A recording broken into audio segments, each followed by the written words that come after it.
Bonjour. Comme je ne pouvais vraiment pas être ici aujourd'hui, en fait, et que le devoir d'hier était vraiment majeur et important, que ce soit clair pour tout le monde, donc j'ai décidé de faire la correction du devoir sous forme de vidéo.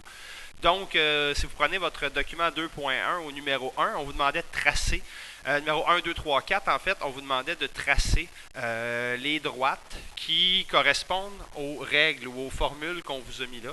Comme on a vu hier, en fait, la variable x est la variable indépendante, c'est-à-dire celle qu'on peut mettre ce qu'on veut, le nombre qu'on veut, et la variable y, qui est la dépendante, elle est calculée selon ce qu'on a décidé de donner à x. Ce que je vous ai conseillé hier, c'est de toujours commencer avec x égale 0. Donc, si x vaut 0, ben, je remplace x par 0. Mon y va donc être égal à 0 plus 3, 3. J'ai donc mon couple qui serait le couple 0, 3. Je viendrai placer 0, 3 ici. Ça va donc être mon ordonnée à l'origine. Ça va être ce qu'on va voir un petit peu plus tard. Je vais m'en fixer deux autres points. Donc, admettons que x vaut 5. Si x vaut 5, ben, à ce moment-là, mon y va être 5 plus 3, 8. Donc, mon couple va être le couple 5, 8. Évidemment, toute la colonne des x est indépendante. Je décide ce que je veux mettre. Probablement que vous n'avez pas la même chose que moi, mais ce n'est pas grave du tout. L'important, c'est le résultat à la fin, qui va être la même droite. J'ai déjà 2 points. On va aller chercher un troisième. Je peux aller prendre moins 5, donc un point négatif. Si x vaut moins 5, à ce moment-là, je vais faire moins 5 plus 3. Donc, y va être égal à moins 5 plus 3, c'est-à-dire à moins 2. J'ai donc un couple qui est moins 5, moins 2. Je vais aller le placer. Moins 5, moins 2. Et si mes 3 points sont bien alignés, ça signifie que j'ai la bonne réponse. Et je vais poursuivre ma droite à l'extérieur, comme il n'y a pas de contexte, à l'extérieur des deux côtés du graphique. Et voilà. Donc, peu importe les points que vous avez dans votre table de valeur à vous, donc peu importe les points que vous avez ici, là, ça n'a aucune importance, ces points-là. L'important, c'est que la droite soit la même que moi. Et moi, je vous demandais 3 points par numéro. On va y aller avec la même chose ici. Donc, ici, ce que je vais faire, je vais commencer avec x égale 0. C'est toujours le plus simple. Donc, si x vaut 0, moins 0, ça fait 0. Donc, moins 2, mon total. 0, moins 2 va donc être mon premier point. 0, moins 2, c'est mon ordonnée à l'origine. Je me fixe un autre point. Admettons que je prends x égale 5. Si je prends x égale 5, je vais donc avoir y égale moins 5, moins 2. Puis moins 5, moins 2, la parenthèse devient inutile, ça me fait moins 7. Donc, 5 moins 7 serait mon autre point. 5 moins 7, moins 6, moins 7, mon point serait ici. Et finalement, je vais en prendre un autre. Je peux en prendre un négatif. Donc, si je prends x égale moins 5, bon, ben j'ai y qui va être égal. J'ai un moins. Mon x, il vaut moins 5. Et ensuite, j'ai un moins 2. Donc, moins va me faire y égale 5 moins 2. Y va donc être égal à 3. Donc, mon dernier point, moins 5,3.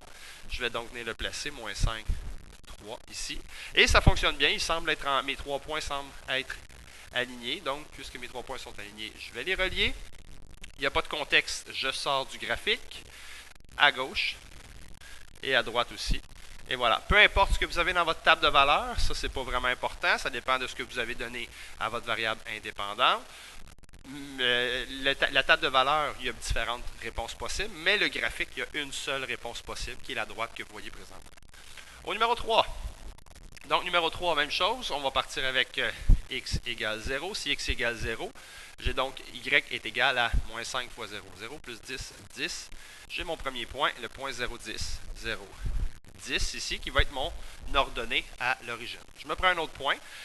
Si x vaut 5, moins 5 fois 5, ben moins 5 fois 5, ça me donne moins 25. Et moins 25 plus 10, j'arrive à moins 15. Donc, 5, moins 15 va être mon deuxième point. 5, moins 15, ça veut dire qu'ici.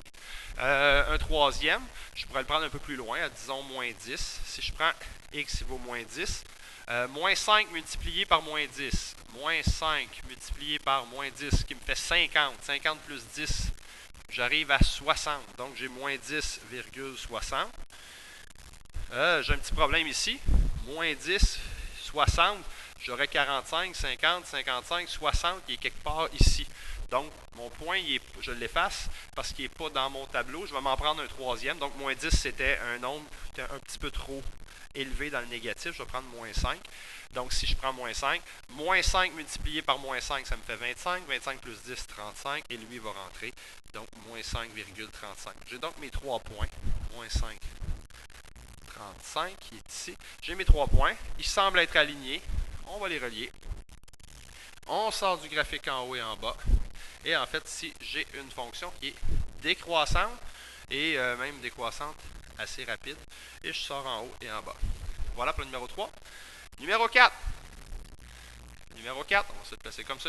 Et voilà, on part encore avec notre x égale 0. Si x vaut 0, 4 fois 0, 0 moins 2, ça me donne moins 2. Mon premier couple, 0 moins 2. 0 moins 2, c'est encore mon ordonnée à l'origine. X vaut, disons, x vaut 5. Si x vaut 5, 4 fois 5, 20, moins 2, 18. 5, 18, espérant que ça rentre. Oups, j'ai pris 5. 5 qui serait exactement entre 4 et 6, donc 5 et 18, il serait là. Je vais prendre un nombre pair ce coup-ci. Admettons que je prends moins 4. Si je prends moins 4, j'ai y égale 4 multiplié par moins 4, ce qui me fait moins 16, et moins 2. Et y va donc être égal à moins 18. Voilà mon troisième couple. Ce qui rentre dans mon tableau, moins 4, moins 18. Il serait ici. Ils sont censés être alignés. Donc, je reprends ma règle et je relie mes 3 points. Ils sont reliés ensemble, ils sont alignés. Et voilà, je sors en haut, en bas, il n'y a pas de contexte.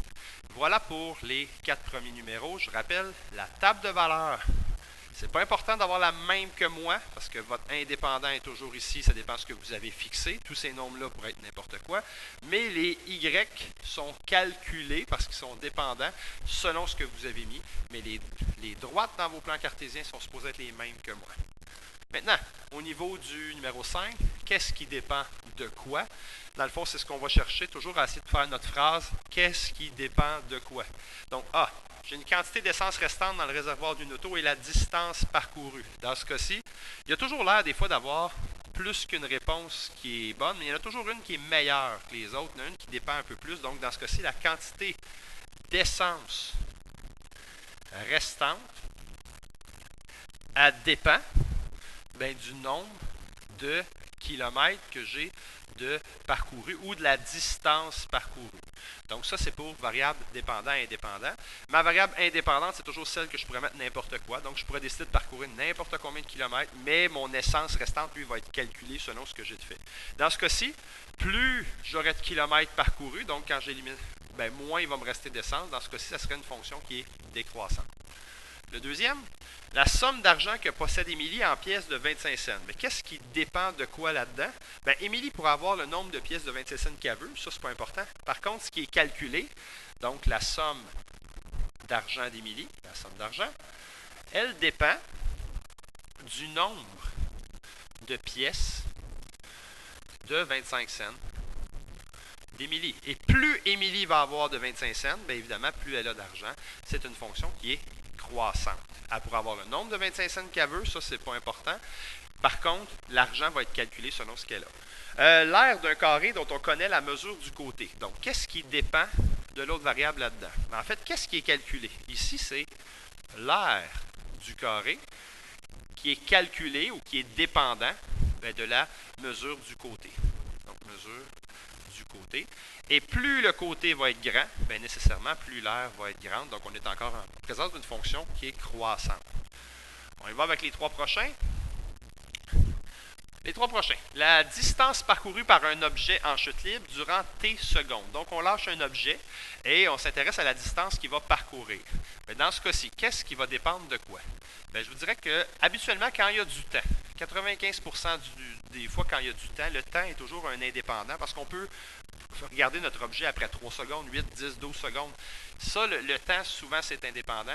Donc ici, on va tenter, est-ce que c'est vrai que la distance parcourue, donc, est-ce que c'est vrai que la distance qui est parcourue, est-ce que c'est vrai qu'elle dépend, donc la distance parcourue, elle dépend du nombre de secondes écoulées depuis qu'on a lâché l'objet? Ben oui.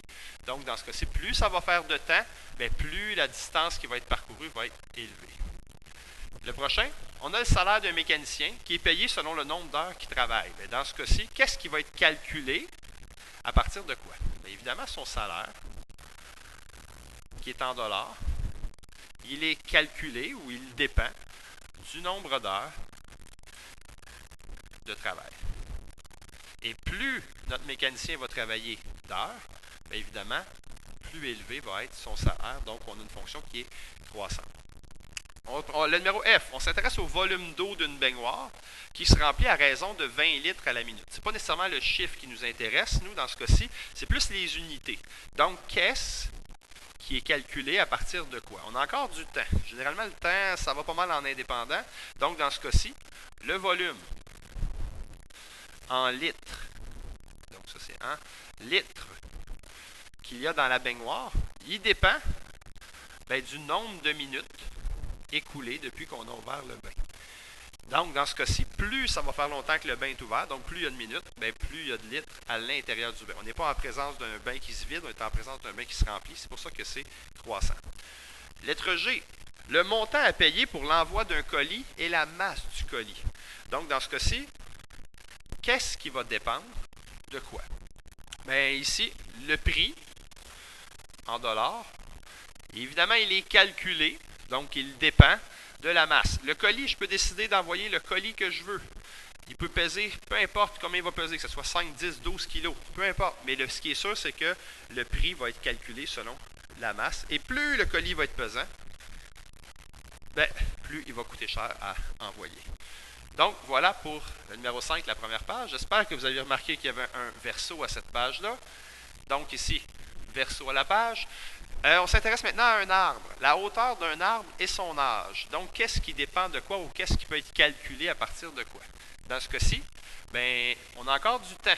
Donc, le temps, généralement, c'est un indépendant. La hauteur de l'arbre, elle est dépendante de son âge. Si on regarde un âge à 1 an, à 2 ans, à 3 ans, un arbre à 1 an, 2 ans, 3 ans, bien évidemment, on peut mettre l'âge qu'on veut, mais la hauteur va être calculée ou, si on veut, va dépendre de quel âge a notre arbre. Et plus l'âge est vieux, plus l'arbre est vieux, plus l'arbre est grand généralement. Le prochain, le coût de location par personne d'un autobus partagé par un certain nombre de passagers. Donc, on veut louer un autobus et on s'intéresse au coût que ça va prendre, que ça va coûter par individu. Donc, qu'est-ce qui va dépendre de quoi? Bien, dans ce cas-ci, on a de l'argent. C'est sûr que l'argent, généralement, c'est un calcul. Donc, le prix. Mais ici, c'est par personne. Dans ce voyage-là, il va dépendre ou il va être calculé selon quoi? Il va être calculé selon le nombre de personnes qui partagent l'autobus, ou on pourrait dire le nombre de passagers. Nombre de passagers, nombre de personnes. Et dans ce cas-ci, plus il y a de monde, moins ça va coûter cher parce que le prix de l'autobus est divisé selon le nombre de passagers. Donc, dans ce cas-ci, on a une fonction qui est décroissante. Lettre J. Distance parcourue par un train et le temps en heures. Donc, la distance parcourue et le temps. On a encore une fois du temps, donc en dépendant. Ici, qu'est-ce qui va dépendre? Notre distance, probablement en kilomètres, là. Je ne sais pas trop, mais par un train, ça risque d'être des kilomètres. Donc, distance parcourue, elle va être dépendante du temps ou du nombre d'heures. Ça serait aussi bon. Donc, temps en heures. Et plus ça va faire de temps que le train est parti, plus la distance va être grande. Donc, on a une fonction qui va être croissante. Les deux derniers, on s'intéresse à la durée d'un travail effectué par N personnes. Donc, encore une fois, on a du temps.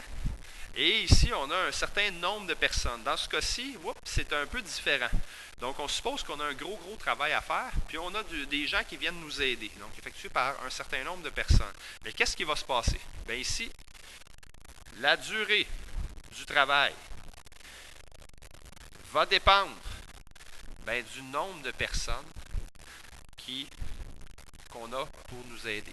Donc, dans ce cas-ci, par exemple, si on prend un individu qui aurait des feuilles à ramasser chez lui, OK, je vise personne, mais cet homme qui aurait besoin d'aide, plus il y a de monde qui va l'aider, moins son travail va être long. Donc, ici, c'est une fonction qui est décroissante. C'est un des rares exemples où le temps apparaît en variable dépendante. Et finalement, le dernier, quantité d'électricité qui est consommée. Évidemment, une quantité d'électricité consommée, c'est toujours calculé selon quoi? Bien, dans ce cas-ci, selon un nombre de pièces.